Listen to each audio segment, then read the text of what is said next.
How often would you link romance to the bicycle? The bicycle opened up a whole new way to court that young lady of your dreams. Mill life could be oppressing, so you'd do anything to find a spot along the river or take in a ball game with your sweetheart. The bicycle became an ideal and very radical form of a new type of transportation. And the first American-made bicycle was built right here in the Blackstone Valley. An English-trained American, William Pierce, used to shop on Cypress Street in Worcester during the winter of 1878 to construct the first bicycle. He proudly showed his 52-inch wheel bicycle to some of his engineering friends, who promptly closed their shop and repaired to the boulevard on Pleasant Street, the only road suitable in the city for an adventure on a bicycle.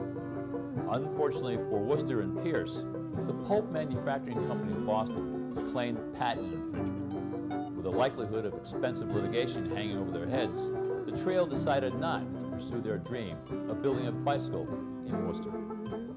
Hi, this is Ranger Chuck Arning with the National Park Service here in the Blackstone River Valley National Heritage Corridor. And it wasn't only patent infringements that slowed down the development of the bicycle in Worcester. It was also the lack of a good place to ride your bike. You see, in those days, the streets were made out of packed earth, which meant during the spring, summer, and fall months, it really got dusty and blew all around the city. So the city fathers, in their infinite wisdom, decided to send out these sprinkling carts to lay a level of water down on the streets to keep the dust down. Well, the trick was just how much water to lay down. If you laid down too little, well, you'd have dust all over the place. And remember, this was Victorian America with the big skirts and everything, and, well, what a mess. If you laid down too much water, then you created mud.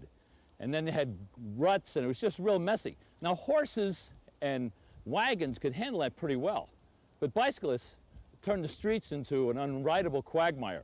And so they would complain to the mayor vociferously to no avail. Matter of fact, they even threatened these bike clubs to withhold votes on election day. So I guess trying to find a good place to ride your bicycle has always been a challenge.